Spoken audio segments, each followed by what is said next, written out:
So that's so for those people so this is the start. I forgot to do start recording. I'm not going to repeat everything, but essentially for this limited process, we to recap, we took people from essentially to train limited right until the arena open. That was end of August and 2019, 20th of August. People who were like less comfortable, trained them up in limited in general, how to discuss limited, how to think about high level limited, and then the rest of the team jumped in early September. So most of them are just jumping into this draft format kind of late. Very few drafts like until then, right? And I'm presuming very few drafts.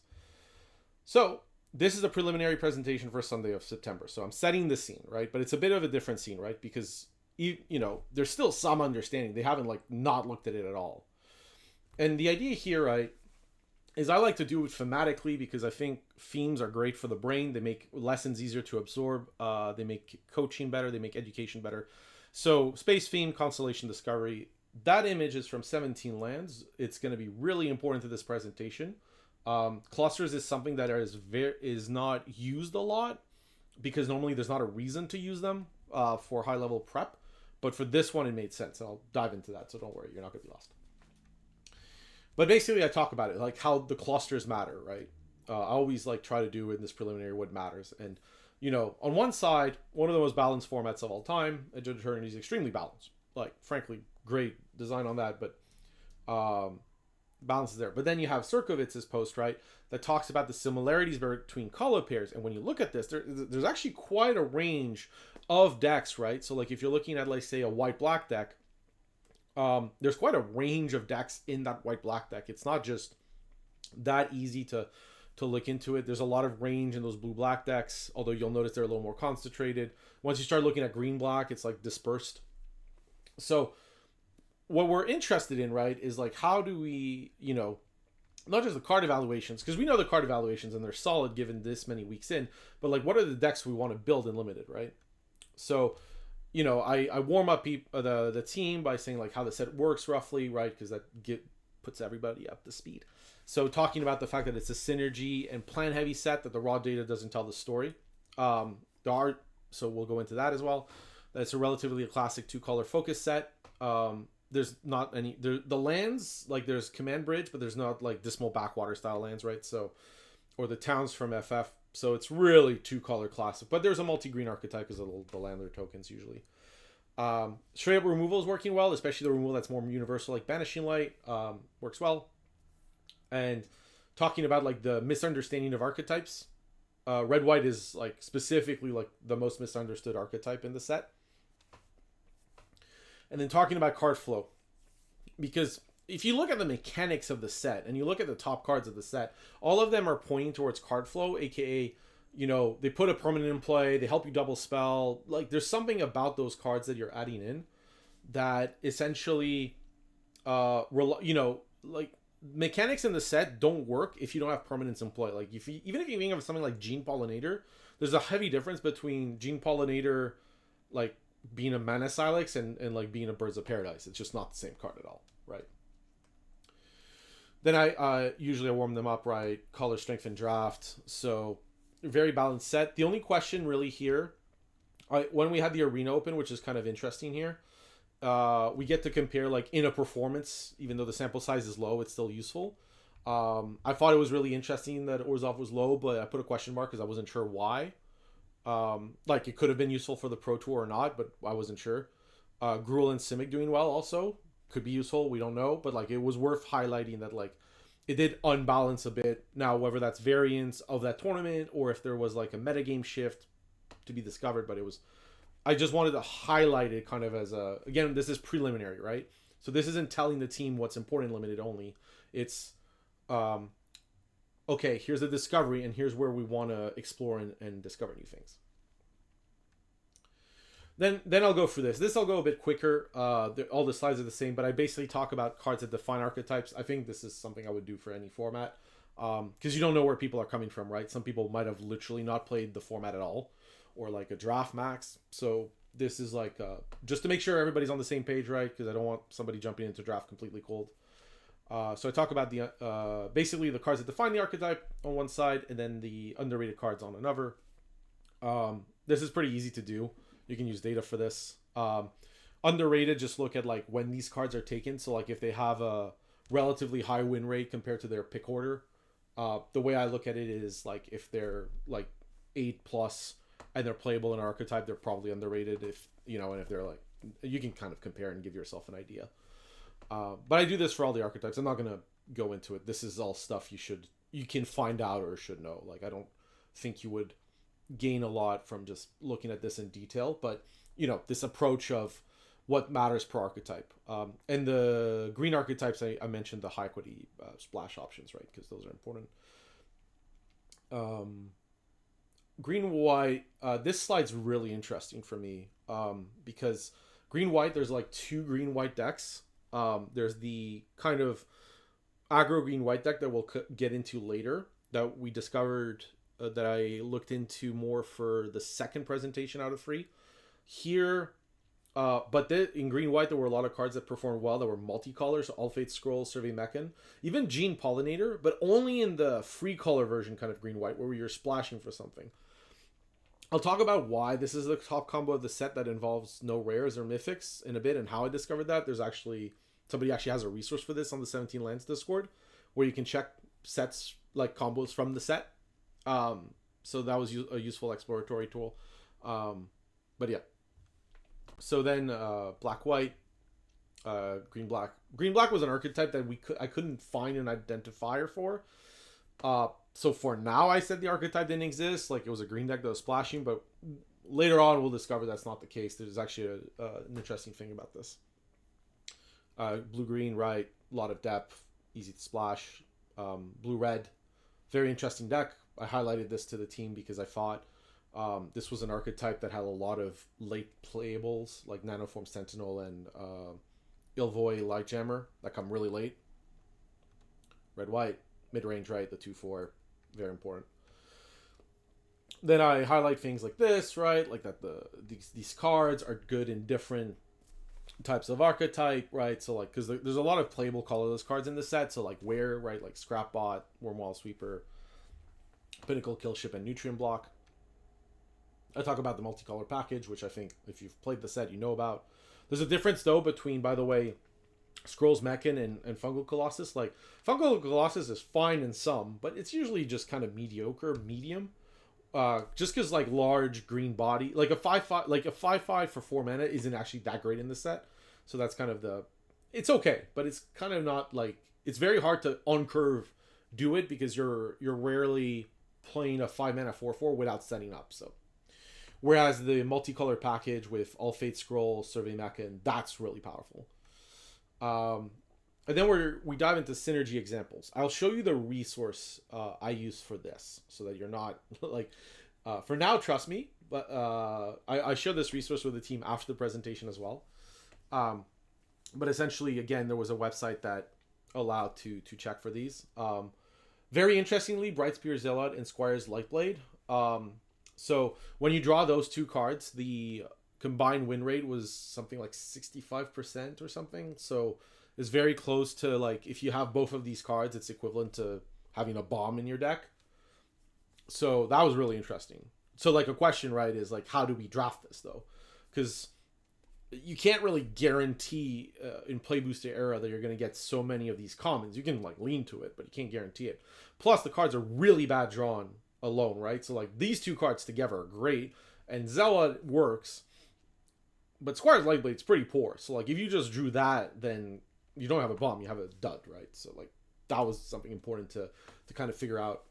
Whereas, you know, Godmaw and Shepherd are very good together, but happen to just be great cards, so it doesn't matter too much. I reminded the team that data is reliable because there were a few questions about pack 1, pick 1, but I was like, you can figure this one out. Honestly, I don't think that's the question. What I wanted them to focus on instead is the archetype trees while drafting, right? So like if they draft free black cards, is it like free? Do they have access to all 4 black archetypes? Or is it like a specific one that they're looking for? I wanted them to get used to like archetype mapping. You know, kind of like how skill trees work in MMOs, etc., right? Is like it's not in a vacuum. It's all relevant based on, like, you can, you know, have to call, you know, you can have a skill tree of 2 classes, but you would take specific skills in that class to combine it. You wouldn't take random stuff that doesn't synergize. About the pivoting in the middle of pack 1 and the start of pack 2. We'll get to that. The last presentation talking about the Pro Tour strategy actually dives into this a lot more. Figuring out the synergy packages, so like the Lightblade and the Zealot, like where it fits, and increasing the reliability of game plans, which we'll get to. So I gave them objectives, right? Theoretically, I give them objectives. This is something I do it doesn't matter what Pro Tour. Like, it doesn't matter how old the format is. It doesn't matter what. Could be sealed. Like, there's always an objective, right? Like, so it's like selecting a mission statement for the Pro Tour, right? Like, and for me, it was like, how does Edge of Eternities evolve for the Pro Tour? Because we know the format in essence, right? You have the stats, you have the ideas. But you don't have the fact that, like, other people in your pod get it. So, like, how do you manage that? So objectives are setting clusters of cards, so I'll get into that, and then figuring out pod draft dynamics, so like trying the multicolor non-green decks. Is there like something with the artifact package? There is, but like spoiler alert, there is, but it's kind of rare. Your plan as a green seed in a pod draft, right? Or like, are you going 2-color or are you going 3-color, or like what's the kind of width of options you're going for here? The homes for Squires, Lightblade, and Brightspear Zealot. Which with the primary question of like, how do we make that combo more reliable to get to, and then what do the good builds of red white blue red look like, because they're kind of underrated, easy to get. Understanding black white, because black white didn't do well, so like at the Arena Open, is there a reason for that? So I do that. Now the annex, before we dive into that, so this was made by somebody called so their username in the 17 Lands Discord is Winshot. So they do this with the public data. This isn't something you can do for every draft format, by the way. I've only used this once for Dustmourne, because most draft format. So for those who aren't used to like 17 Lands data, there's public data that's released that people can download and do things with. This is built on that, but that's after like 3 or 4 weeks. I think the cutoff is 3 weeks or something, maybe more. So usually for Pro Tours, you don't have access to this because there's just not enough information. It's not available, So in this, however, the format was so old, I checked, it was available, might as well. What this is good is for exploration stuff, and it helps like perceive how the format works in a bit more detail.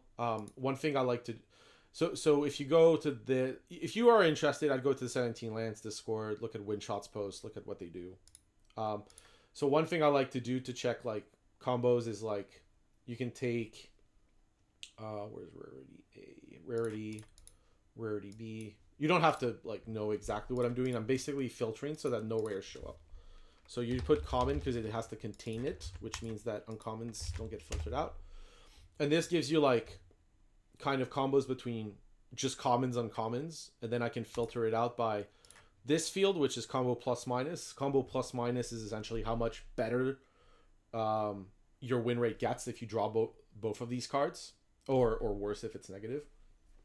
And there's some and you have to be careful, right? Because if like you start with like a bad card, most combos are gonna look good on it because you drew a good card with a bad card. So like the bad card gets better. So you have to like human filter it out too. It's not just automatic. But this is where like I see like Shepherd, Glacier, Godmaw, right? Like I see Brightspear, Zealot. 64.42 win rate here, right? So like you can see these cards that are like 53% win rate, and when they combine, they come to 64%. So if you're not too used to like 17 Lands data, 64% is like top rare, top mythics. Like not like super busted, but like pretty high up there. So having, this was really good for exploration. And there's other things you can do. I like, for example, doing things like making sure that the win rate of the second card is not too high. So like, for example, if I'm gonna look at combos with rares, I'm not too interested in like combos with mythics. You'll find out that the highest combos like Gene Pollinator and Ouroboros, but like I think that kind of makes sense. So I'll filter it so that like nothing above 60% win rate appears, maybe, or whatever. And then I'll look into this because there's a lot of use. And then But like for the team, I can give this, but like most of the team isn't going to look into this. Let's be honest. Most of the team isn't going to like go into this, dive into this, like think about it. They're not going to. It's too much, right? Like this is way. This is for like data nerds, like or geeks, right? Like people who really want to dive into it, really want to get what's going on. And also, if you just look at this naked, you know, you look at Squire's Lightblade plus Brightspear Zealot, you're like, okay, we're gonna force that at the Pro Tour. We're just gonna like aim for these two cards and draft white aggro and have these as like a premium interaction in our white decks, and we're gonna dominate. And the fact is, it's not a good approach. You might not open the commons. You might be with a teammate at the table. This might be colored by other problems. There might be ways to make it better. So it's kind of, you could do this kind of min-max strategy, right? Of like, what are the best combos? Let me just draft those. The problem is you can't, like, drawing both cards is not guaranteed. And usually drawing multiples of a card isn't that great to start with, of the like the same one. So you can look at this, but you need to understand what's going on as a result of this, right? So like, that's what we're gonna look into, right? That's the rest of the presentation. So this is a great resource that I think maybe one Pro Tour a year, maybe 0 a year will ever have access to. But it's kind of cool, honestly. And the way you can like be aware of this stuff existing, this wasn't like paid. You can just go into like things like the 17 Lands Discord and things like that, like where this stuff exists and it's from publicly available information. So, highly recommend. This is, if you look at Winshot, there's not like a formal name for this, I think. Give me a second. It's EOE combo GIHWR. Like, Mana Burn Saito. But like, it's like on a GitHub page. Like I would just go into Discord and search Winshot, WINSHOT. Like this won't be active for Worlds or Richmond, for example. Like for sure, like there won't be enough information for this to be relevant. Like I'm guaranteed, because this is like 3 weeks data. So like I'm sharing this with you from a, this is interesting, but like I maybe Vegas, I don't know what the set release schedule is like. I'm pretty sure in like Amsterdam, I'm not sure as well. Like those might be on the cutoff. I don't know what the actual dates are, but this usually needs 3 weeks. So it needs to be like a week 4 metagame to even like exist. Cause the info is not available to the public. I'm only using public resources. I don't have like a special connection that like somebody provided something for me, etc. Like, it's also why I share this stuff. Generally, it's because I think it's important. Because our team is benefiting from public resources. I'm sharing with you best practices on where to find this stuff, how to use it. But fundamentally, if the stuff didn't exist, wouldn't be great. So I'd rather share it, highlight it. It's cool. Look into it. For me, limited is not just like I have a tournament coming up, I got to figure out this draft format. It's like a lifelong, like, okay, well, how do I understand limited long term? How do I like communicate with people? How do I communicate information? That kind of thing. So, Annex. So this was the end of like the first presentation, but I go through it like quickly. So I showcase, right? So what the team sees isn't like that whole sheet, right? Like most of them didn't even look into it, right? Like they might have clicked and loaded it and like gone away. What they'll see is stuff like this, right? Is like how Hull Colliver and Scour for Scrap is like super powerful, and that this is the type of stuff they should be thinking of drafting in blue-black. That, if they have Systems Override, they have, Comic Crawler or even Color Zealot.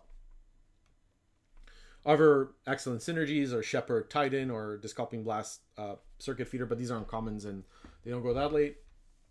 But like I keep going, right? Like, so I've just put high mark synergies that are kind of cool, just to like open their minds to like some of the cool stuff that exists in the set. It's not like you should draft this 100%. It's more like this is something cool you could do, and that like is pretty nice. So that's like important to keep in mind, in my opinion, right? Is like I want to make sure my team gets excited for limited, and like to make them excited, like when you talk about constructed excitement, right? It's like, oh, what can my deck do, etc. And in limited, I think like a lot of the excitement gets lost in like the immediate experience and not the like, oh, what are the possibilities? And like I just want to make them really want to like start drafting, right? And then I go into like some of the other high quality, I call these plans rather than synergies. So that's like where Something like the code transmissions and Nebula Dragon work really well together because you need land drops to make your 7-drop. Mana accelerants for your circuit feeder. So it's just opening the possibilities about those decks. Talking about like as well like the RAF with like card draw that buys you time. So at this point, this is the last thing I show them week 1. So like then they draft, they do some pod draft, we review those pod drafts. So we do the pod drafts online. So the pod drafts are done online. They usually use Draftomancer.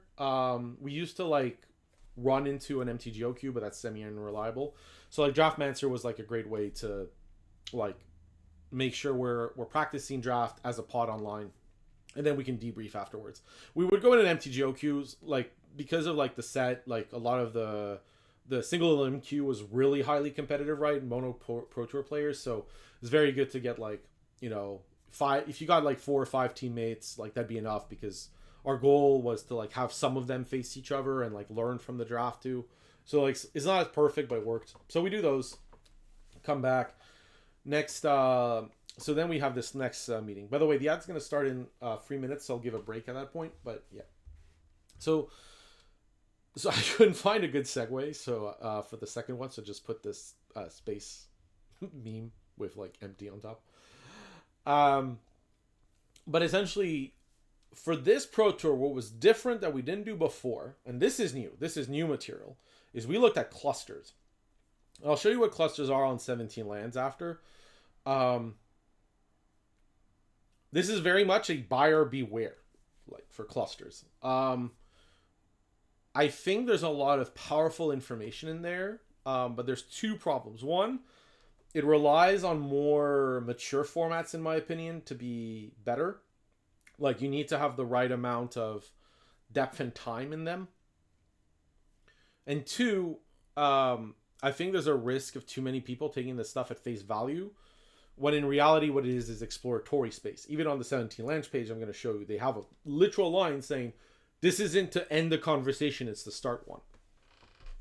So I recommend caution on these. What I'm going to show you, like, make sure you're aware that while it is a powerful tool, it isn't the end all be all. Don't like study clusters for your next high level event and go like, oh, I finally found the answer. Like, this is a tool like any other tool.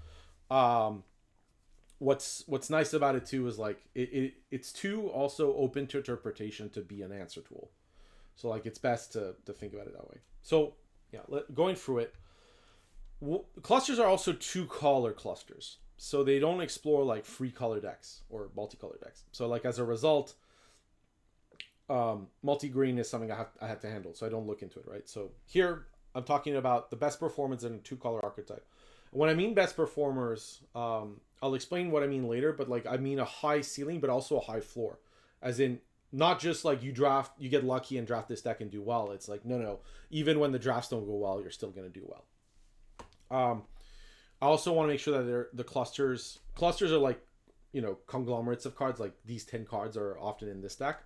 That I focused on the ones that had lower pick order cards. Like I filtered the ones where like it was just a bunch of high pick cards where, okay, fine, if that happens, great. But, and then like I look into it. The first one I'm going to look like at blue-white is super deep. So that there's like 4, and then all the other ones mostly have 1. So it's like, it was kind of funny too, to do for that. And then the other stuff, right, talking about that color preference isn't important and all that stuff. So the ad's going to start. So we'll be back in a minute, and then I'll show you what I mean by clusters. I'm going to give you an image as a taste here. And if you're watching the recording rather than the live video, there's a lot of text here, so I'll let you try to figure out what the hell is going on, and I'll get into it. Just waiting for the ad to roll.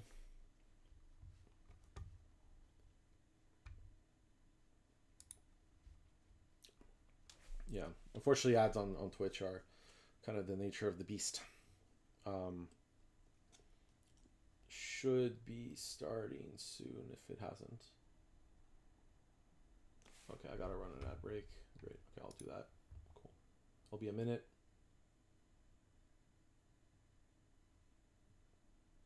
Excellent. All right. So yeah, if you're on the recording and you wanted some extra information here, um, and I'll repeat this a bit, but one of the big things with this was I was really trying to, as usual, try to do the best thing I could for the team.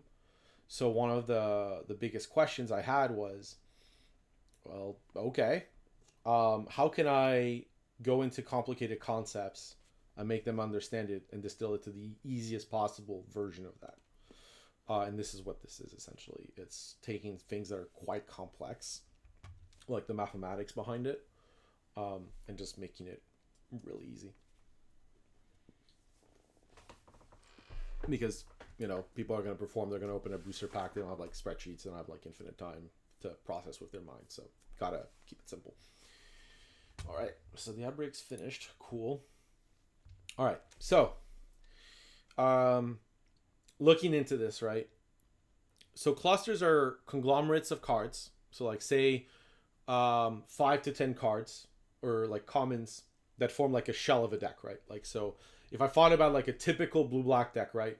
A cluster in blue-black, which we'll get to, would have a Virus Beetle, a Cryogen Relic, probably a Hull Carver, probably an Embrace Oblivion, and probably like some other stuff, right? So what this cluster analysis does is essentially it looks at that combination, like, and goes, okay, well, what are the decks that are performing best in this archetype?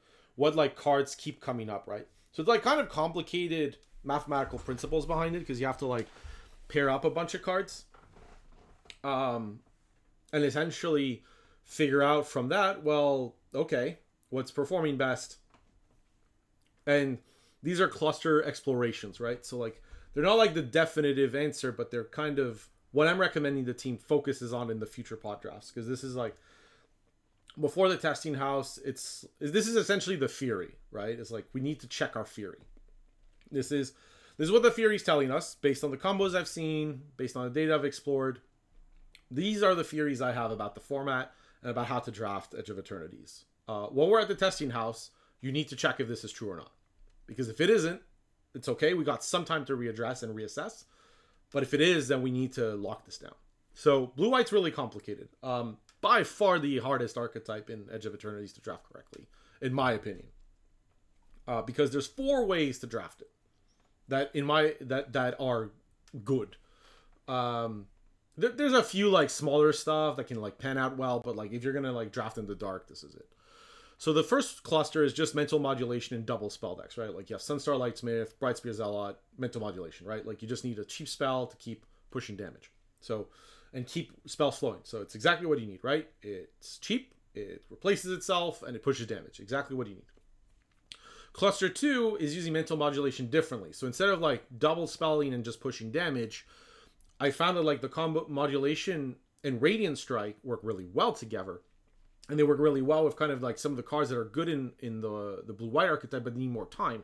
So like Wetblade Enhancer, like these cards I'm putting, Wetblade Enhancer is not like great on data, but it kept coming up as like this perfect example of a card that in the right circumstances made sense. So like, mental modulation and Radiant Strike buy time so that Wetblade Enhancer can do its job. Same with auxiliary boosters, right? If you just have a free floor flyer that can get bounced and you have nothing, not great. But like, it's okay in the context of buying time. And same with Pulsar Squadron Ace, which is a good card, but gets better if you're buying time, right? Like if you have more time to make the spacecrafts work, etc. So those are 2, but there's actually 4 in blue-white, and I'm gonna get to the cluster stuff in a bit. I'll explain that stuff. We'll do it a little live too. So.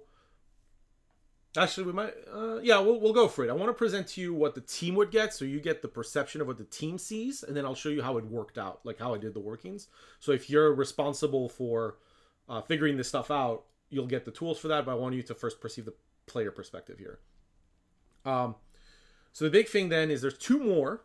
One is this white aggro shell, which is used in multiple archetypes, but where you use the smallest splashes from each combination as like kind of your trick backup. So like in green-white, it's a white aggro deck with Biosynthetic Burst. In blue-white, it's like this white shell that has Illavoid Light Jammer. Like Starfighter Pilot's important to just keep the card flow. so like white aggro, and then the final blue-white cluster is like, you're trying to draft blue-black with Cryogen, Relic, Selfcraft Mech, and Nutrient Block, but it just ends up that you don't get the black cards, and you just complement it with white. So that's kind of like another one. So there's like, blue-white's complicated, because there's like these 4 positions, right? There's a mental modulation position, which is kind of like aggro tempo, and another one that's like aggro, like tempo control. And then you have the third one, which is aggressive white, and the fourth one, which is kind of the artifact synergy combos. This is by far the most complicated archetype, blue white, like by a metric mile. One of the players on my team forced blue white at the Pro Tour. Another decided not to draft this. This came down to like personal preference. So, then we come to white black, and white black's a lot easier. When I looked at all the like white black clusters, it was super clear that the best ones were white aggressive. Like Dockworker Drone kept coming up, and it's not like, and this is why the cluster analysis is important, by the way, because Dockworker Drone is the type of card that doesn't pop out on the combo sheet. Like, it's not like high combos, and it doesn't pop up on the game win in hand win rate. Like, game in hand win rate. So like, it's a specific type of card that completely gets missed by just data analysis, like raw data analysis, even of archetypes. And because like when I saw this the first time, right, because I'm exploring this, and we have the other 2 data analysis people on the team, but we're doing this together. We're trying to figure out why does Dockwalker Drone, because you can see it here, it's the highest, in the aggressive clusters, it kept popping up as like a very common card that people played. And we're wondering, why is it so high? Like I couldn't figure it out. And eventually it came out to be, it's just the approach. It's just the, 2-drop on turn 2 backed up with like then you look at the cards, right? Depressurize, Peregrine Reckoner, Focus Fire, and like all these cards push damage if you're attacking. Like Auxiliary Boosters, Monoist, or Flyer. Like all of this stuff, when you look at it, the cards that were like ranking high were all the cards that like were pushing damage. And I thought that was super fascinating personally. So one, that took a while to figure out. Once we did, it became a lot clearer and all the clusters fell into place. So for the players that are in the team, I was talking about like white black. Like for me, if you're drafting white black, you want to be in the white aggressive shell with black cards to back up. So it's kind of the blue white shell cluster, but like with black support cards. So tricks, removal, focus fire, depressurize, Peregrine Reckoner, putting more value on those cheap cards, clearing blockers, power and toughness pumping. And one of the things I highlighted is this was a high ceiling archetype, in that there were a bunch of clusters. I just highlighted one. They were all like kind of the same. But like all these clusters were having cluster total win rates that were really high. I'll get to what that means in a bit. With a very high floor. So like if you drafted these like kind of white aggressive decks with like black cards backing it up, and it was like open at your table, you would probably dominate your pot quite easily. Like you'd probably lock a 2-1 quickly. Like, and it's very hard for this deck to actually be a train wreck or a disaster, because I mean, yeah. So that was actually kind of interesting for me. It was the exploration of archetypes in a way that we haven't necessarily been able to voice before.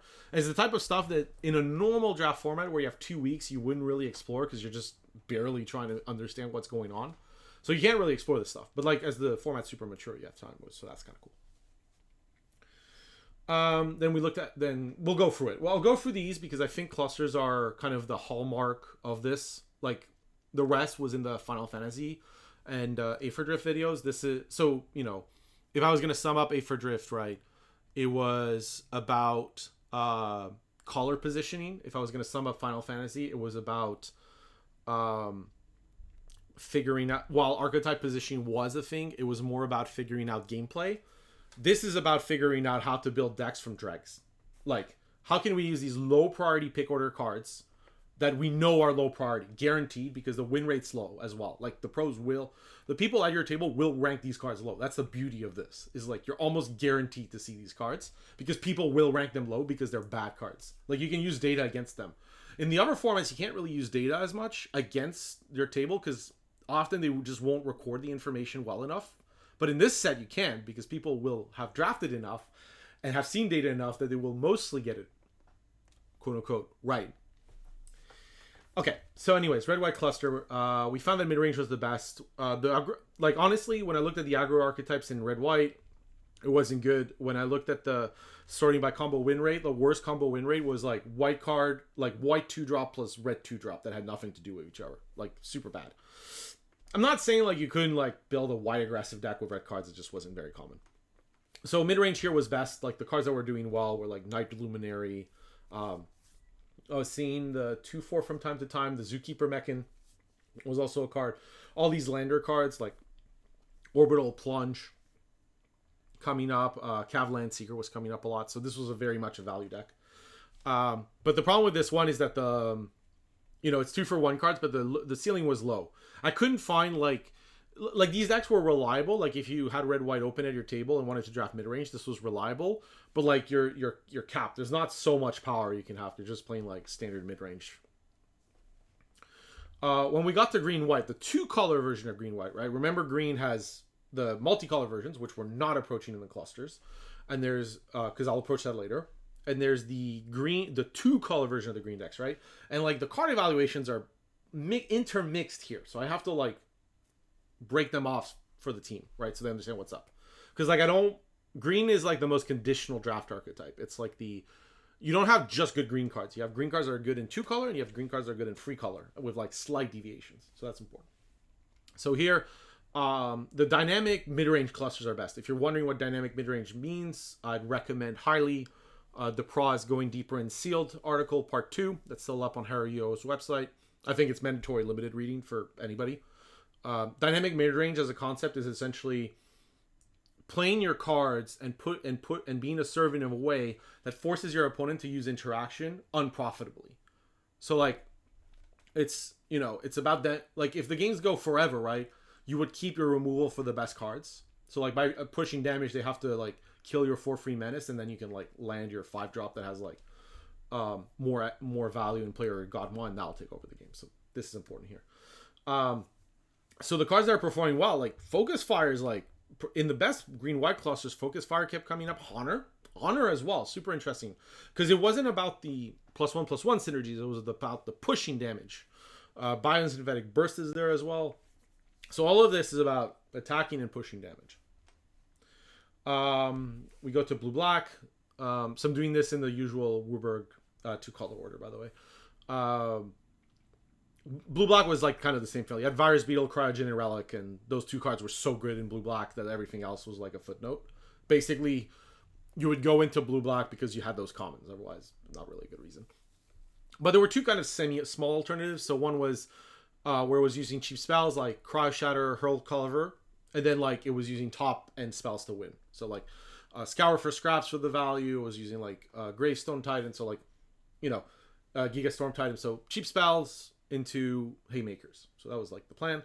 And then the second alternative was dominating combat with value creatures. So this is like a little more the Perigee Beckoner style approach, a little more the pushing damage stuff. Depressurize like to attack. But this is also where Embrace Oblivion can work. Stuff like that. Blue red. So this one was an archetype that I thought had high ceiling because nobody, again, you have a lot of cards that people tend to pass late, like Nanoform Sentinel, Light Jammer, Specimen Frager even, and all the cards kind of work. It's all about being aggressive and putting artifacts on board. It has this archetype has a lot of cards people don't want. But the thing when I looked into this is that like the decks that were performing well didn't have much deviation. There were a lot of different variants of the deck, so I'll go into this. Like, if you look at this, it means that like there's a lot of ways to build blue-red, but like they can't really deviate in terms of what you put in. Like a non-artifact card has a high cost, that kind of thing. It's like an affinity deck, right? So very high ceiling win rate with very low pick order cards. I thought this was a super interesting archetype to draft, but it's a balanced set. You can't really like force something, but this was a good one. Then I talk about black-red clusters. Basically for this one, which was black-red was like unbelievable as an archetype. Like there were so many ways to draft black-red and they're so good. The main one is like value creatures and value removal, like Virus Beetle and then Orbital Plunge, that kind of thing. But the other ones are the sacrifice decks. Like again, Swarm Color is the card that came up in one of the clusters super high, and I was like, why? this card is terrible. And like literally, like there's no, but it was the approach of, you know, they have, they're essentially using their permanence as value, right? So like that approach was important. It wasn't indicative. It was indicative of the archetype rather than being a key card in the archetype, if that kind of makes sense. But again, all these decks, super good. Like awesome, awesome performance from black-red in a lot of different ways. And generally, you could just draft all these value cards and get there.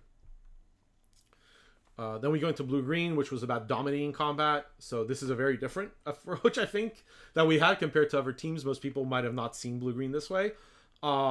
But like Galactic Wayfarer and Light Jammer is one of, like, this is one of the best combos for this card. Just having a 4/5 body, but on demand is so strong. So it was about pushing damage. Something interesting is over time, Blooming Stinger became better because the green decks don't have that many good 2-drops, right? So it's like the decks became more defined and like it was harder to get biomechanic engineers or stuff like that late. You started having Blooming Stinger having to fill in the curve. And Blooming Stinger, like if you start sorting by dates, the win rate went up over time a little bit. Because it was like a key card in those green archetypes. Like missing your 2-drop's bad. The problem is there's no real good 2-drop. It's not like it's easy to replace this thing. So that was kind of interesting. Right? So I thought that was interesting that this blue-green cluster was about, again, dominating combat and performing very well in it. You know, variations on combat domination, but like, you know, some variants are more about like buying time with Relic and Cryo Shatter. Others about Galactic Wayfarer, Fallbringer with combat tricks. Talked about Gene Pollinator being good in some of the builds, especially if you're splashing top end of the curve. But the blue-green shell like had a super high floor. Like if you drafted blue-green and knew what the pick orders were, it's really, really, really hard for that deck to like be terrible. Talk about red-green. Red-green was quicker because it's like same sauce. It's big creatures attack, playing double threat permanents like Wayfarer, Cavalan Seeker, Orbital Plunge. It's a pretty flat archetype. It's just you go on board, you make permanents. You have like something that creates a permanent, you just attack, just boost your attack. Just that's it. It's a flat archetype, just roll with it. Into color. And black-green, it turned out, which I was struggling to figure out. Once, this is the thing, right? Like once you start understanding the format, right? Like, oh, you want to be these kind of assertive decks. Then I looked at black-green, I'm like, okay, I understand what's going on. This is the same thing. Look at how high Blooming Stinger is in this archetype. It's really high. It's about being on board and pushing damage. And that's why the other black-red decks don't work, is because you're putting cards that don't make sense. Like Virus Beetle doesn't push damage. So why would you have that in black-green? It's not helping. You know, like the black-green deck is like you have high representation here of Biosynthetic Burst, Drix Fate Maker, Ice Cave Crasher, Blooming Stinger. Wayfarer as well, because you have to splash for cards, right? And that's your cleanest way to do it. And once we figured this out, right? Like you're like, okay, so I can draft all of this stuff. I just have to be, like in 2-color green, I just need to be assertive and on board. And that's where like Drix Fate Maker like starts coming back up. It's not like a strong card, but it's the perfect type of card that like will come late and pushes damage. But Drix Fate Maker is terrible if you're in the 3-color green archetype. It's only good in this 2-color archetype. If you're in the 3-color archetype, it's basically unplayable. So, you know, for the player on the team, right, the lesson I gave them is the plan overall is to be aggressive, assertive. Some exceptions, but like it's best for most archetypes. You know, but like why? The why is important. The why for me was that it was the highest chance to reduce card flow for your opponent, right? Let's say your opponent has rares and mythics in their deck. Lucky them. If you're aggressive or dynamic mid-range like this is your best chance to beat them. Just be on board, be quick, and when they are forced to play their bomb, you can remove their bomb and keep pushing damage. For me, it's also disabling the opponent's time for synergies to matter. We're going to get into why that's super important down the line too.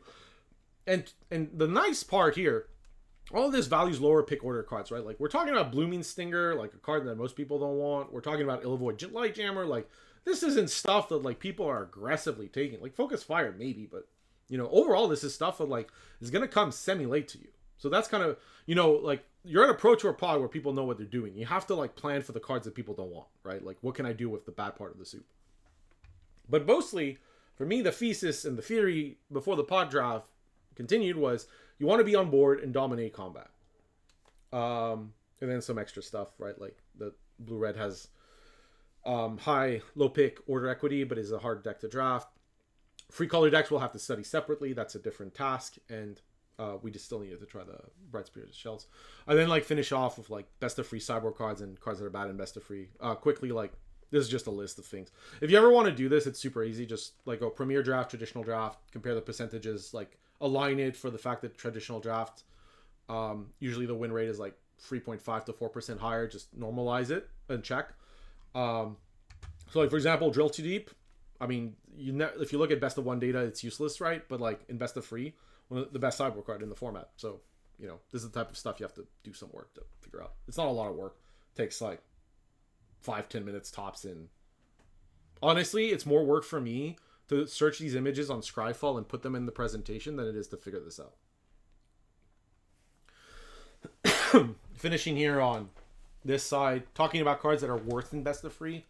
So something interesting, right? Cards that are better in best of free are typically cards that are good sideboard cards or situational cards. Cards that are worse than best of free are typically cards that like you can play around. So like the Rafts are way worse in best of free, like atrociously worse. Space-Time Anomaly is like basically unplayable in a real best of free draft, like as a sideboard option. Because the problem with it is your opponent could board in cheap creatures to make it bad. So it's kind of awkward. And then finally, you know, Squire's Lightblade, Dual Sun Technique. And like the bad tricks get worse too. Although Lightblade, again, we have questions.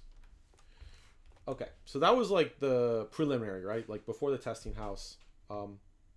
It seems like a lot of material, but remember this is disseminated like this was disseminated like about an hour and a half tops, all of this with questions, answers.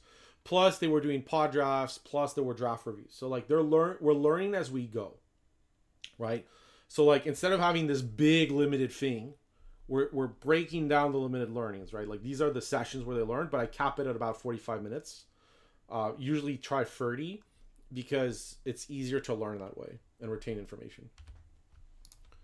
Okay. I should show you the clusters, to be honest. I don't think that's... So for clusters, if you ever want to look at them, I think it's Archetype Explorer here. Okay, cool. So you'll come onto this page. I'll give you 1,000 recent best of one decks. In this case, these are a bit late, right? Because they're from August 18. So like that's the other thing with the clusters is they might be out of date. You can adjust the percentages on win rates here. It's not. Originally I did this, but it's actually not that useful. You can also filter to top decks, which makes it look like this, and you might think, oh, this is better. And I did too. The problem with this is that when you filter top decks, I'll try to show you. Let me just get like a couple of these in blue-white, just like 3-4 things here. Okay. So cluster 1, 60% roughly, 56% on cluster 2, 61% on cluster 3, 62. So like cluster 2 is very low, and like the others are kind of like 60, 62, which is desirable. Like if I filter for top decks, and you go to cluster 2, the win rate's 65.3. So what this is telling me about cluster 2 is it's a high variance draft strategy. Like this could be good, but also this could be absolutely terrible. Like as in, if you draft this deck, your floor might be quite low. So like originally I did this filtering, but then I realized A, it's removing decks, and B, I do want to know like, because things, you know, drafts are complicated, you know, like it might be open, but no cards are open, you play booster packs. So like these clusters need to be resilient. They have to have a high floor because there's not going to be like a surplus of playables in these pod drafts, right? If I was drafting at a very weak table, like something where I felt I was much better than my opposition, I might do this because I would feel comfortable that I would get the cards I need. But generally, I like doing this with the bad decks because it tells you if the draft goes badly, I can still have an archetype that's functional. And then what I would do is I go like, okay, cluster 2 is not something I should explore because it's too low a win rate. My usual cutoff is around 60%. So I might look at like cluster 1 quickly. So, and some of these can be hard to figure out, by the way, like, you know, and this is one I didn't necessarily explore, but this is a removal heavy blue-white cluster. So it's Banishing Light, Focus Fire, and then it uses like card advantage from Night Relic, Night Luminaries, Cryogen Relic, Starfield Shepherd. So this blue-white cluster, which is here, uses like card advantage, blue-white cards, and removal to buy time. So like that's how. But the problem with this, right, is there's not a really high lesson, right? These are all high pick order cards. So I can't really tell my team to draft this. This isn't a realistic deck. They're not going to get a bunch of Banishing Lights, a bunch of Focus Fires, a bunch of Relics, and a bunch of Shepherds for free. So I would remove this cluster because it's not realistic in a Pro Tour draft table, for example. This one has Relic, but it has Gigastorm Titan, which it over-indexes. It has Gillblade, Mental Modulation. So this cluster, see, this is the double spell cluster. Yeah. So this cluster is one I recommended, right? Because very high win rate here, 61.6%, including the bad decks and a relatively healthy selection. I'll point out, by the way, it says number of decks 14 here, but each deck is this is the line. Each deck is given a value according to the average win rate of it and its 10 closest neighbors. So when you're seeing 14, what it really means is 140. There's 14 decks that are represented, but each of those decks has like 9 others that like resemble them. So even though like you would be uncomfortable normally with this few decks, but that's what's going on. So here, you know, this was a double spell run, right? Gigastorm Titan, Gillblade, Mental Modulation, and then like some of the good cards, Banishing Light, Monitor. But even Operative shows up here, right? So this was one of the clusters I recommended. Yeah, so Purin, by the way, is on our team in chat. Yeah, the closest neighbors are most likely in this cluster too. But yeah, there can be a lot of overlap. This is why this is not like super reliable. This is great for starting conversations and getting theories, but this isn't like the end all be all for sure. Yeah, so each of these points is like a different deck. So they actually tell you. So the colors are defined by this. So the decks in blue are 58. The decks in light gray are like 50 to 58. And the decks that are in dark gray here are below 50%. So if I wanted to select this cluster here, which is this would be like not drafting blue-white, right? Like this cluster I selected here is a bunch of bad decks, which would be cluster free. So like bad blue-white decks have Station Monitor, but basically and these kind of like double spell cards, but aren't really like, there's no cohesion in the deck. They're just playing cards that don't synergize with each other really. Like there's Selfcraft Mech and Mechanozoa, which doesn't make sense with some of this other stuff. So like their draft, the bad cluster is like blue-white cards, for example. But again, this is an exploratory tool. There's no like defined way right now to do it. I'm sure like somebody's more smarter than me who knows more of this stuff can like give more information, is more aware of like how you would use this tool. I'm just letting you know based on like the experience we had with the team, and it did work out. But I don't think it would work out for each format and in each opportunity. It just did here because of the richness of information that was available. And if you wanted to replace this with paper play, you could. You could do your pod drafts and like instead of just going like this card was good, you could just go like, oh, these 4 cards together were a nice package. So like instead of just like focusing on just card strengths, which a lot of people do, you could go like, oh, these 5 cards together really work nicely. And even in paper play, you could do that. You don't necessarily need data. Like, for example, one of the combos was Illvoid Gillblade, the 1/1 flyer, with Weftblade Enhancer, the free 4, and then it had a really high synergy win rate. But that's something you could figure out, right? Like you could go like, oh, I'll play this 1 drop, and then I'll play a Dock Worker drone, and then I'll put a +1/+1 counter on each and attack. Like your intuition might get it wrong from time to time, but you can figure out like these clusters of cards together, even without data, right? So like, I think this was helpful for me for the future too. So for our reviews, I'll acknowledge in the future like these cards together. This is like a package, these 5 or 6 cards together, right? So like if I'm drafting this archetype, this is one version of the archetype, and then you can like explore more or decide, oh, this is how you draft this archetype in another story. This is usually how I did it, right? Blue-white was the hardest one. We started with blue-white, which was the hardest archetype, and we were trying to discover how this worked. So we were so I think it was Albert and Purin and myself were really struggling. We were like this is really complicated. What's going on? And then as we went into the other stuff, we realized, oh, okay, this isn't that complex. Like once we went into white black, like there's this giant cluster here and here and here, and there's another here. There's a bunch here, but like when I did these, like, this is a pushing damage, right? 2 drops plus Peregrine Beckoner, Night Luminary. Oh wait, there's a 2/1 flyer. There's a 2/2, right? Like Dock Worker Drone keeps coming up. This one I would have ignored.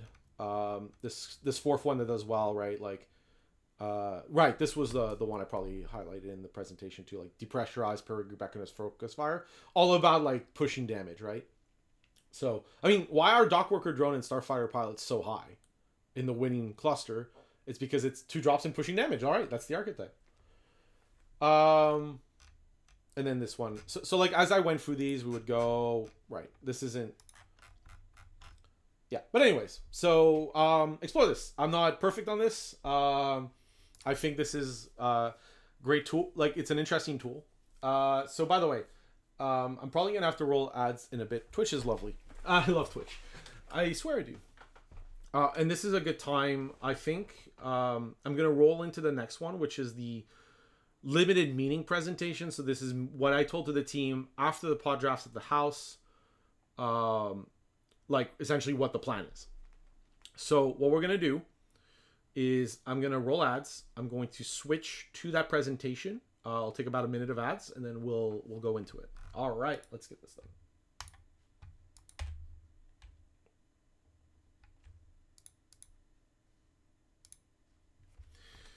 And if you're watching the recording, you'll have to be a bit patient here. But just to give it a bit more on the cluster analysis, I feel like it's interesting. It was our first time using it, essentially, and we're basically like in the fog, in the dark, like with this new tool, like trying to figure it out, right? And I think this is where like really experienced limited captains and players can help in with this kind of data, right? Is like when you ask somebody who analyzes data to do this stuff, the problem is they can have trouble synthesizing the information. We're like, okay, I can tell you these cards, but what does this actually mean? So like having a bit of a vision from what you see is important, in my opinion. So like that's the bonus for recording, like the explanation. But that would be my take on clusters. Great tool, interesting. All right, so the ad break should have finished. Great. All right, if you're here still, I love you. You're here to see some high-level limited discussion. It's kind of dry sometimes. Really? And that's going to start too in a bit. Seriously. 1 minute? Okay. But yeah, so while we wait for that thing to roll and then we're done. So essentially, at this point, right, cluster analysis does, the presentations are done, team goes to the house and does pod drafts. So they do their draft reviews too, so that helps me perceive, that helps me give them feedback. But for me, the important part is the format's kind of mature. So I want to just check the theory is correct. There are 2 things I want to check. 1, is the theory correct? And 2, are people on the team getting it? 1 was true. Like I saw the decks that were like cluster focused and they tended to do better, right? Like the aggressive assertive decks were outperforming the kind of other stuff. And 2, the was a little trickier. Like the card evaluation wasn't something I wanted to focus on a format this mature as much, but there were still card evaluation issues. So that was kind of a double-edged sword. Is like, do I focus on the team's understanding of the limited format, or do I focus on like how each individual card works? Once this ad finishes, I'll answer that question. Although I think you can understand where I went. I think there's an ad still, unfortunately. But yeah, so that was an interesting, again, for the recording and a bonus, that was an interesting philosophy and educational point for me. Was it wasn't clear what would have performed that well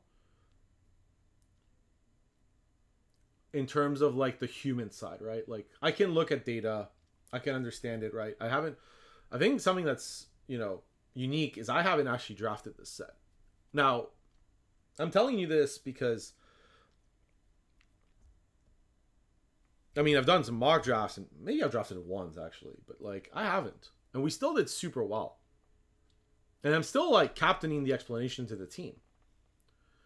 So for me, I think there's an interesting thing where play is really important, but each person has their own responsibility, right? So the teammates have a responsibility of play because they have to learn and perform, whereas I didn't for this Pro Tour. So I have a responsibility and duty of care to the team. If I thought a duty of care meant that I had to draft to learn, I would have done that. But it didn't feel like it was necessary this time. So that's also an interesting little bonus for the recording side before we dive back into the content. All right, so we're back. So team did the pod drafts. The reviews were a lot shorter because we kind of knew all the cards. There were a few card evaluation issues I saw in the pod drafts. So again, I had to decide what was my focus for this presentation. I'm not there, so this is going to be a recorded video. I had like a personal commitment the Wednesday morning when they do the limited meeting, so like I have to record the night before. So what do? I do what I always do. A mission statement. You always have the mission statement. Again, tongue in cheek. Find the pieces to make your spaceship work. I honestly, humor is so important for education. Like we've done a lot of dry stuff. This is, if you've been watching this for like whatever, the hour and 13 this is a lot of material. So it's important for this stuff to always have the humor. Because if you don't have the humor, people will come out of your meeting or out of the discussion and have poor retention of information. The number of times a teammate told me this was useful for them, by the way, in their brain was really funny. But I think the other teams might not do enough fun stuff. We have a lot of fun with this stuff because if you just look at it, this is a very dry stream, by the way. I appreciate you being here, but this is super dry content. So kudos for being here and doing this stuff, but it's very, very, very dry. So again, when you're playing the Pro Tour, right, they've been testing all this time. They're tired. They're waking up in the morning. They're eager, but like the brain has to, this is basically mind prepping, right? So like I start with the humor because it's important, but the point might be humorous, but it's still relevant to the point, right? Which is this still looks nice, but it's still random pieces. So then I was wondering about the format, define or visualize, right? It was like combining that theory of clusters, but also these A plus B combos, right? Because there was a few A plus B combos that are really relevant. So it was like, which one should you choose if you have a choice, and how do they play out? I always do this, the color strength in draft. In this case, I just say it's playable. I didn't actually take much time here. I told them like, come back to this, but basically told them like, it's all like usable. You can draft any archetype. Of course, I use the meme. Again, this one's like more to break the ice. Again, prep them into the fun of it. Plus, this is the only way we can get the Spider-Man set in here. So anyways. So I talk about like an example A plus B deck. So an A plus B deck is I have a Wrath in my deck, and I have cards that draw cards and buy me time. Starbeach works well, right? Like it gets you to the Wrath, and then you have a piece to play later. Perfect. So it's like I have this high impact card. I have these other cards that help me get to make the first impact card good, right? So like the combo win rate of this is really high, right? Beyond the Quiet with Relic is super high as a combo win rate, which again intuitively makes sense, right? You have a Wrath, you want to buy time for the Wrath. If there's a Relic, they want to play more things, right? And then there's this other thing, which is the example assertive cluster. So this was on the same website, by the way. If you go to 17 Lands, he talks about the combo networks. I'm not going to explore with you what that is because I don't. The tool is cool, is nice, but I don't think it's usable by most people. So I don't recommend it. I use it for the visual of this, but there wasn't like an in-depth explanation out of it. This was I could have done this visual a little differently too. But like, it's just letting you know that it's coming from that website, the one with like the combo win rates. So like there's a sub thing where like you can look at networks of win rates of the cards within the archetypes and like how the cards are connected. This was like nice to get this done. Just letting you know where it was. I don't think this is like useful enough to like dive into it more deeply, but if you're super interested, talk to Winshot again. Oh, and the Lego meme was from a user called Brett Davis 4, which I stole online as they would. So, anyways, this is an assertive curve out example. So it's using ways that so here, all these cards, nothing special, right? Like, I mean, none of this stuff is incredible. Like Dual Sun Adepts, Weft Blade Enhancer, like these cards are kind of okay, but nothing like great. But all of these help push damage, right? Like, you know, Depressurize, Beckoner, Weft Blade Enhancer, they're all like on the aggressive side of things. Graph Kill, Hull Cover, Embrace Oblivion, they're on like the pushing damage / removing stuff out of the way. And so, but the thing is, all of these cards have multiple synergies with each other. So that's the important visual aspect here for me, is that each of these cards, so I selected Dual Sun Adepts because it links with the most here, but like Dual Sun Adepts has a small piece of synergy with all of these cards.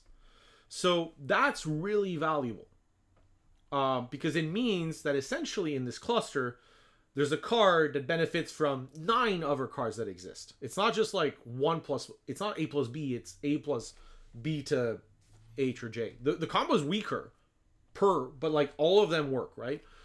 So the cards all kind of work together in slightly different ways, but none of these cards are better than okay. Like, I mean, they might be good as far as commons go, but then nothing here is like, oh, I got this. I'm going to win this draft. So as a result of this is the thesis I'm advancing to the team. This is basically me putting my foot in the sand and going like, you're trusting me as the person who's analyzing limited. This is what I would do at the Pro Tour. This is my theoretical recommendation. That assertive clusters are the way to draft based on the pod drafts we've seen, based on like the data I've seen, because we are using low pick cards that synergize well. And that's the best way to do, that's the best chance of doing well at a difficult table. Daniel Gertschild went 6-0 in limited. He talks about the fact that he loves drafting decks that are like this. This was the perfect format for it. Not surprised 6-0 is always a surprise in a way, but not surprised he did well at limited, because if that was his approach, this was one of the best formats to do that, in my opinion. So then I compare that point right with A plus B combos that require extensive setup or multiple copies to function. But clusters just need you to play Magic, right? You just need to hit your land drop, your third land drop. You just need to... The A plus B combo can be powerful, but like you need to get there. Whereas the cluster, you just draw cards and play games, and that's it. You just like play your land, play your spells, you're good. And there's micro synergies. So the thing is, the assertive clusters, what's nice about them is they close the game down, and that lowers the chances that your opponent has time to access their A plus B combo or access their A card, right? Like an Elegy Acolyte or something. Ludicrous. And it's not like that easy to attack an aggressive assertive cluster deck, right? Like if the deck goes 1-drop, 2-drop, 3-drop, pushes damage, and can remove permanents, that's not an easy deck to like attack. You have to like outpower them essentially, or like out-strategy them. And to out-strategy, you need a bunch of mythics and rares probably, and to outpower them, it's kind of tough. You're probably doing the same thing. So that's why like I recommend it. That's it. The nice part too is like having a cluster doesn't stop you from having bombs. Like you can just draft your bombs too, right? Like it's not prevented. And the nice part, right, is that the floor on an assertive cluster is way higher than an A plus B deck, right? Like if an A plus B deck doesn't come together, you're lacking some of the B cards, for example, you can be in a lot of trouble. Whereas in these assertive clusters, like there's so many commons and uncommons you can fill your deck with that are low pick. So this fundamentally is the slide that explains our draft strategy at Pro Tour Edge of Eternities. I'm not kidding with you. This had the highest impact too in the memory of our teammates. But it's this concept that your deck should be a ball of rubber bands.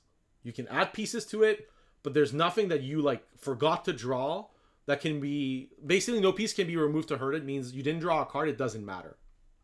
Because all of it works together. So it's good draft advice in general, but not every format's like this. But this one was very specifically like this. An example, like a Final Fantasy would have been a bit more A plus B. The card draw was better. There was more like straight up removal. It's more like it's not about just assertive clusters.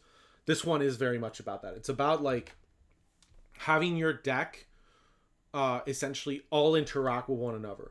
But again, the point of this slide is to get the message right. Like if you think about it, all this stuff here, even like with visuals, is kind of dry, right? Like, like they might retain Wrath plus card draws good. I don't want to take a gamble on what a teammate remembers. If I tell them a visual and like, this is what you need, and they get it, then the team gets it, right? Like, remember, that's the goal of this, right? That's why you're testing what a team is. What's the message I can give that if you drop with 7 of our teammates at our table, or 0, that you open the best cards or the worst cards, whatever happens, whatever is going on, you sit down, you look at your packs. What do I need to remember? What's the one thing? I'm tired this morning. I had to take some Tylenol or whatever, right? Or acetaminophen or whatever, right? Or ibuprofen or whatever's helping me. And I'm not feeling great. I need to remember. What's the one thing? Oh, right. This. The deck has to be that ball of rubber bands. So from there, we go into like the slides that are more typical for each presentation. You don't change a winning team, so to speak, on this stuff. Talk about how the set works, that assertive cluster decks tend to be the most reliable to draft. That aside from red-white, where it's a mid-range cluster, the other 2 color archetypes benefit from that aggressive, assertive approach, which is typically dynamic mid-range as a result, especially in green. That all the 2 color archetypes are playable in the right context, but like certain uncommons, rares, and mythics might force certain directions for some people. Talking about like how low pick cards can have high equity synergies in the right context, and that fundamentally dead picks when you're drafting come from either a lack of synergy being completed or via unpaid speculation. And I think unpaid speculation is fine. Like, it's fine to take a high level power card that doesn't pay off, but you don't want to take a card in your archetype that doesn't match with your plan, because if you do one of those, it's fine, but if you do both, it's really bad. So like taking high risk gambles and then like doing whatever you need to do works better. But anyways, so the way I said it, the thing to remember, you need to draft in a way that accepts the equity you have access to, which is likely as a cluster deck, but you might draft the A+B deck. So like, it's better to draft that assertive cluster deck, but some of the teammates had to draft an A+B deck just because the cards lined up that way. And there's nothing wrong with it. It's just less likely to happen. So then I talk about the pod draft metagame. This is going to be the case for every Pro Tour. The format's mature. For this Pro Tour, the specifics are different, but yeah. The format's mature. I would expect both pods, table partners to know card evaluations well. And the format's balanced. So it's very difficult to exploit the Pro Tour pod this draft, right? Like, a lot of the pro players in interviews when they were talking about Limited were talking about the fact that like the set's balanced, people know about it, so there wasn't much equity to gain. I didn't expect this to do as well as we did, being frankly honest. I thought we would do okay, but like the team proved me wrong, which is good. Well, on the top side, of course. And it came down to some of this understanding, right? Now, the other thing is there's not many cards that allow you to stay open functionally. There's not a lot of generic cards. There are some, but because of that, plus players are aware of raw power level, pack 1 is mega dry. Like, if you get 4 or 5 playables pack 1, you're already in easy street. Now, because pack 1 is dry, universal cards are hard to come back. So you have to have late cards. Your late cards are conditional equity cards, right? They're like, I'm taking this Weft Blade Enhancer because I might be getting the cards that are good with Weft Blade Enhancer. Right? But like, that's where we're at. You might not, but at least you're taking a card that like in specific circumstances will outperform. And if it doesn't, it doesn't, right? Like, maybe you take a Drix Fate Maker in your green deck and you're like, oh, I'm actually free color green. So you like shift, and you don't play Drix Fate Maker. So like, that's an example. But as a result, I talk about the fact that a card flow approach is critical, because that like solves your floor problem, and it gives you if you end up drafting that A+B deck, card flow is really important, right? Like, if you have combo A plus card A plus card B, having something like Melded Moxite is super important, for example. But then I talk about the leverage, right? Like, what's the leverage our team has on other players at this Pro Tour?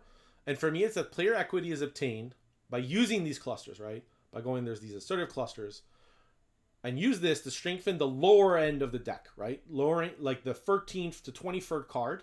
Everybody's 13th to 23rd card is not going to be desirable for the most part, right? So it's how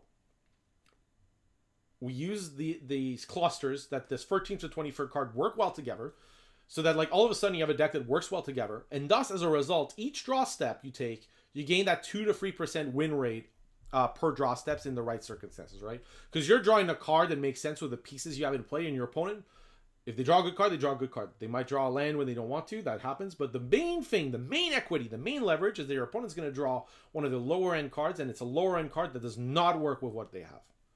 And then that difference is high. If you draw like, you could, let's say you both have Weft Blade Enhancer, but you have it in that deck where like you're pushing that damage, you have the board, and it makes sense, or the mental modulation deck that's buying time. And your opponent has Weft Blade Enhancer, but they just don't, it's not synergizing with their deck. They're not like 1-drop, 2-drop where they don't have like a good way to buy time. It's just like a card in their deck. Like that's a 5%, like that's a 4 to 5% win rate difference from the same Magic card. Just based on how you've built your deck. And that's like a huge leverage. And it doesn't require, all that this requires is just like a mindset of like, I have this assertive cluster in my brain of what this deck's trying to do so that all my, any card I draft makes sense in that sale. And then, like, you know, the question is, does the rest of the table get that? Anyways, one interesting thing, I didn't separate positioning example this one, if you remember the last two. Positioning example is, like, where I'll take, like, the mental state of somebody in the team and, like, put an example on it, or, like, the most common one. But for this one, I didn't, because the format's so balanced, it's so late, it didn't make sense for me. So I just conflated. But anyways, I talked about the dynamics of it, right? That players are forced open. So, you know, you might be able to get into 2-color archetype early, but unlikely to be the case. It's okay to speculate on a high power archetype unique card, pack 1, because pack 1 is usually not solid enough to make your deck. Pack 2 and 3 are really where you're making your deck, right? So, like, it's okay to gamble on a high power level card as long as you're willing to drop it. You can't afford to forgo an archetype, really. Like I said, maybe red-white, maybe black-green, but not really. Like, because they're all playable. This knowledge that, like, every deck is going to play these kind of, like, average or an under level cards as soon as that 13th card in your deck. So, like, a lot of decks are going to be filled with not great stuff.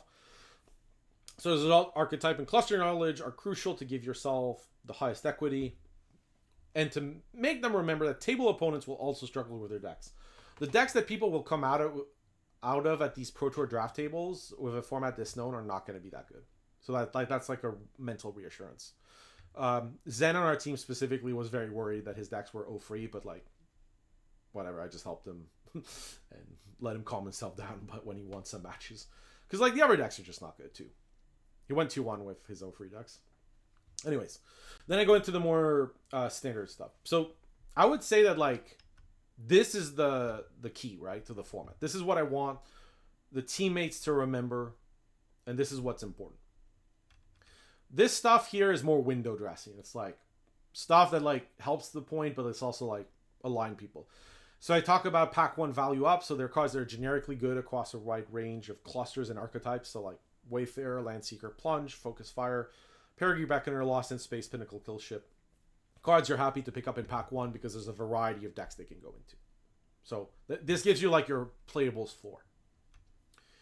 Then I go into irreplaceable cards. You might be wondering about Lightsaw Inquisitor. There's just, so interestingly, there are 1-drops in white and blue, but they're really bad. So like having a strong 1-drop in white is actually very, very hard and turns out impossible to replace. Having access to Lightsaw Inquisitor also makes Shepherd better. So like bunch of stuff that makes this like, outside of the win rate of the Lightsaw Inquisitor, it's about like how your deck is built, and Savannah Lions is just not something that exists easily. And it's a Savannah Lions in a format where Savannah Lions could be quite good because of the 2 spell decks and all that stuff. Plus it's white, which goes in the white aggro shell. So like this was good. Larval Scoutlander is the same. There's too many like combos that work with it. Like once you have Larval Scoutlander, it enables so many things. All-Fate Scroll and Survey Mechan are kind of the same. These are basically cards that in their respective archetype, if you are in that archetype, barring something super stupid, you have to kind of take it. No worries, Duncan. Pleasure. Thank you for coming. But yeah, no matter what archetype, if you're in one of these archetypes, you have to take these cards. Then I talk about the RAM strategies. So like these are kind of A plus B decks, but like the A and the B are quite varied. So basically, if you're ramping into this big stuff that has high impact, you either want the ramp cards, right? Acceleration, making sure your lands are on time. Galactic Wayfarer kind of falls here. Or, you know, you want to buy time. You want Divert Disaster, Lost in Space. Orbital Plunge is awesome too, right? It does both. It buys you time and ramps you, so it's perfect. I'll skip this. I just liked PSO thing of assembling all the pieces because the store needs everything unlocked. But anyways, card flow. So this card flow has been performing well. So I highlight this to the team again. These are the great card flow cards, but I think most people recognize that these cards are awesome in the format. These are cards that are also great. Like, honestly, all of these cards are fantastic. Like, these are like high priority picks for me. Like, I would love in Edge of Eternities, starting with this type of stuff in your deck gives you such an edge, in my opinion. So, high priority stuff. Yeah. Then there's card flow that's like specific to the ramp decks. These are cards that like the non-free color decks probably don't want, like Sammy's Curiosity, Survey Mech, and All Fate Scroll. Yeah. That said, again, if you're in multicolor, I also point out that the red-green cards like Wayfarer, Landseeker are like better, and also Radiant Strike is specifically great in these ramp strategies because you're trying to buy time, and Radiant Strike is exactly what you want. Very underrated card, actually, Radiant Strike, generally. I thought it was, for this Pro Tour. I was a little surprised. And then the card flow, like, if you have nothing else, if you're in a very specific archetype, these are cards that can help in very specific decks, which I talked about, like modulation in blue-white, block in nutrient block in like the artifact parkages, and then Wormwall Sweeper in a lot of the white decks who sometimes lack card draw. It's a reasonable replacement to just make sure you keep things going. For this set, single card look-ins, it's actually kind of funny that there's very little here. I talk about Gene Pollinator, that the win rate is very conditional on you being in a free color deck. Like in the 2-color decks, it's pretty poor, and in the 3-color decks, it's very good. So adjust. Seems really standard, but people read data too closely sometimes. And then talking about Divert, Disaster, and Lost in Space, it's cards that can go late, but like have good power. We're gonna dive into additional resources. This I'll go a little bit quickly because this basically, the way I presented this is I recorded this, but I told the team like I'm going through this quickly, and you should like look at this stuff later. So I talk about mid-range cards that like have gone down over time, right? So like cards that were going down over time are things like Ice Cave Crasher, Might Form Harmonizer. Harmonizer specifically is still very good, but these are cards that like where the blue line, so the data from the like the last days was consistently below the all-time win rate. So like from the start, it was always going kind of down. And the reason for that is that these are cards that are not assertive and don't really have synergy. So they're not landing in that kind of cluster range, and they're not really asserting anything. And they're also not like one of the A+B cards. They're just not, they're cards about kind of nothing. A Harmonizer is a small exception because it's just generically good enough. But like these other cards are just whatever. I also put that a bunch of green cards go here, but like they're not included there. They're about the format. So like they get like kind of bunched in the, if the green card helps you be assertive, it's good. If it helps you ramp and you're in that deck, it's good. But otherwise, it's probably bad. Or like something you shouldn't focus on too much. The cards that went up are the cards about that like acknowledge these assertive meta changes. So like Stinger goes up, Flight Deck Coordinator goes up because of the like the gaining of life is more important as people are assertive. Plasma Bolt, right? As people draft less green decks, Seed Ship Impact and Plasma Bolt are much better because you're more likely to face the decks with the cards where these cards are good, right? Like why was Plasma Bolt underperforming? Green was doing well and then was overdrafted. So you were seeing green doing well, and then you were seeing green being overdrafted. So Plasma Bolt's not good. What happens when green's not overdrafted? Turns out it's not so bad. Sometimes context on these cards matters a lot. And then these are cards that are interesting. They're cards that got better, and I couldn't figure out why. And it just came up that they're better because people are playing the set better. Like Halia, as people understood these kind of white aggro shells, was performing better. Devastating Onslaught, right? Was a card that most people didn't understand, and then just turned out, yeah, you just win the game with this. And it's kind of like that, right? Like Embrace Oblivion. They're cards like where people weren't playing them correctly. So like I was adjusting this. Then I looked into some extra synergy with low equity cards. So Dirtcraft Luminary is great. Chrome Companion, a card that most people don't want. Great with Scanship. Mechanizoa was a great card if you happen to have quite a few spacecraft cards, right? Buying time or putting damage, pressuring damage, high stationing. Stuff that like when the set released, you might have figured out actually kind of funnily enough. But then people forget sometimes when like the data comes across. And then talking about other synergies, I talked about Galeblade and Enhancer. Pollinator and Sammy's Curiosity with Circuit Feeder is super interesting too. I thought that was kind of cool. Because green black usually Doesn't have many homes for Circuit Feeder, but Gene Pollinator is a great one for it. And then Halia again was like overperforming with a bunch of white aggro assertive cards. I thought this card was a bomb as a result. These are kind of additional single card dig-ins. So you have Use Social Engineering and Accidentally Reclaimer. So these cards specifically have their whatever their win rate is, but they were cards that specifically had a very high number of cards with which they had high synergy.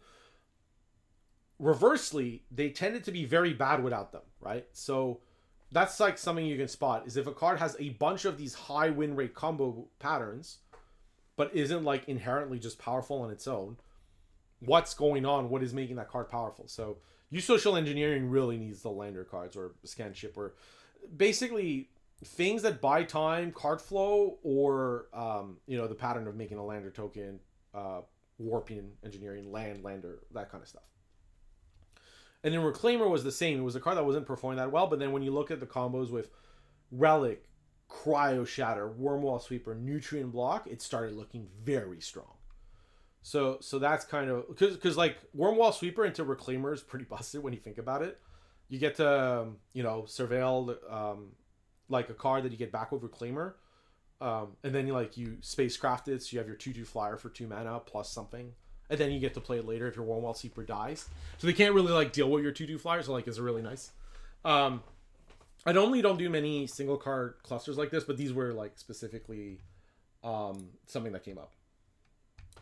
I'm not going to go into this. I'm going to leave enough time on each, but this is a typical, if nothing else, when you're studying Wednesday night, Thursday limited, and you're not used to using 17 lands, the data is watering your eyes, you have no idea, this is your remember this stuff.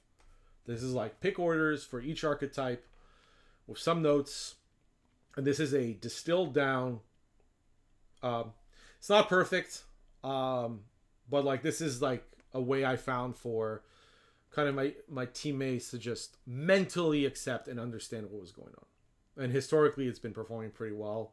I think it's also reassuring, right? I look at this, and as a result, I remember stuff, and as a result, that helps me calm down because, yeah. But this is stuff that I've stopped talking about in the limited meetings because it tends to have a ton of discussion, and I find that discussion is better off ramped, right? I don't want 16 people talking about necessarily pick orders, but I would be happy with a group of 2, 3, 4, where they're drafting and oh, why is this there? And they're oh, because of this. And that's where I kind of like this more. And then finally, this last one is from MTG Data Science. This was I didn't think most people on the team would use this, but I thought it was really cool to just add it if a teammate really did want to, and where the cards are positioned based on different 2-color combinations. So this one's cool. I really like what Sirkovich and MTG Data Science do. So any material, but yeah. For this one, if you're astute, we've done secret gold cards before. This time Lorenzo did it. I didn't even ask. I was happy. So he did the recap like this with the dots. And I was super happy about this because it was really, really nice to have a teammate kind of have learned from the past on the limited stuff and do something like this proactively, which, not very complicated, but it's one less thing I have to do. And it's something that's useful for the whole team. So this was really nice to really go into it. And it's by alphabetical order.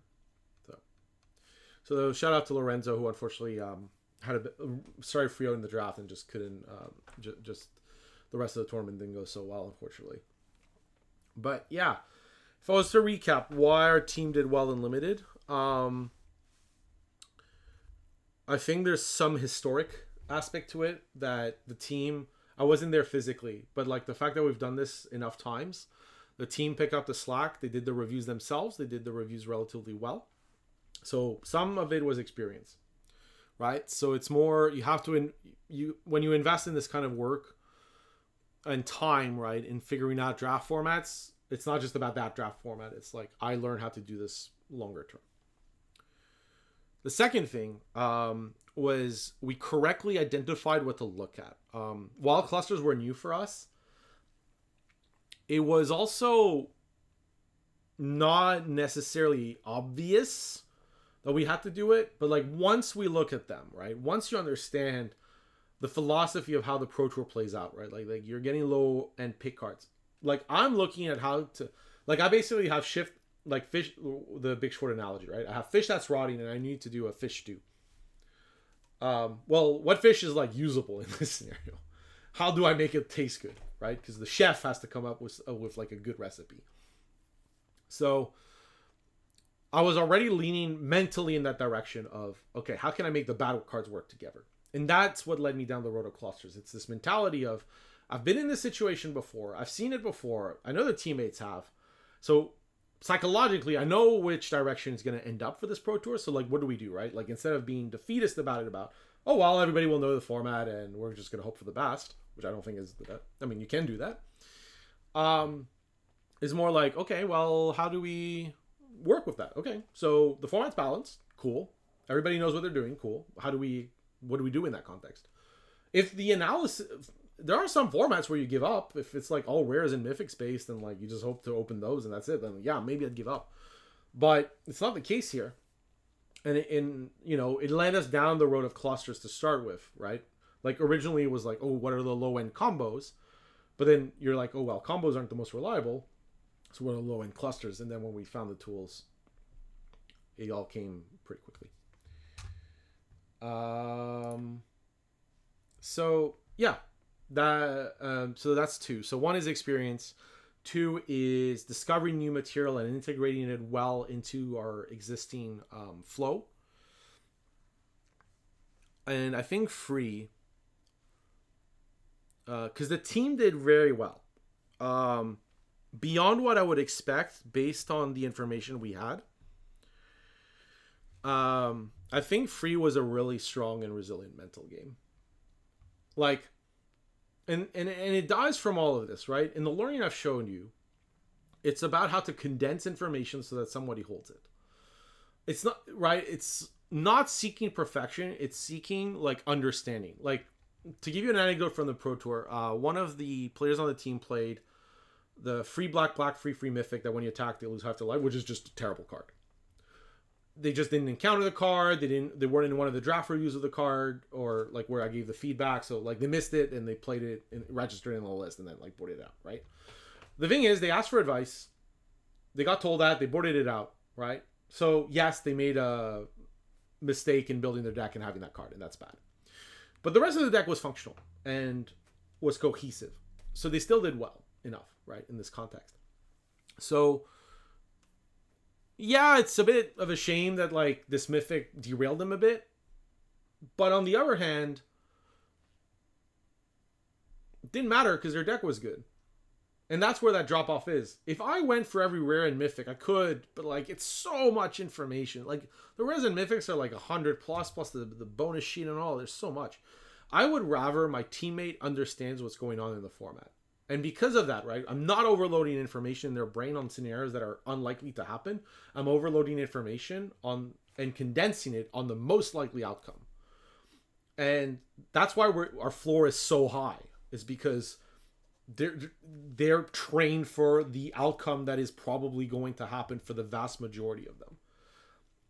And they're concentrating on that. And that's why the teammates also that are newer or not as focused, not as experienced on limited feel comfortable with our team, is because we're teaching them that. So it would be these things. One is experience of, we've done this before, we've been together, the methodology and processes were just in flow. Two was finding like what was the unique selling point, the unique aspect of this Pro Tour that we had to integrate, and integrating it relatively well. I'm not saying it was perfect, but we got that, I think, into our flow relatively okay. And third is the mental state of, I remember what's important, I executed what was important, and I made what was important count. And that's it. It seems simple. This is quite a bit of work, but it's not as much work as you'd think. It just takes concentration. I know some teams that have taken experts on board that weren't qualified for the Pro Tour to help them. I think that's a good step. But I kind of think you need to divide and conquer. There's not many people who are going to have this holistic of an understanding of everything.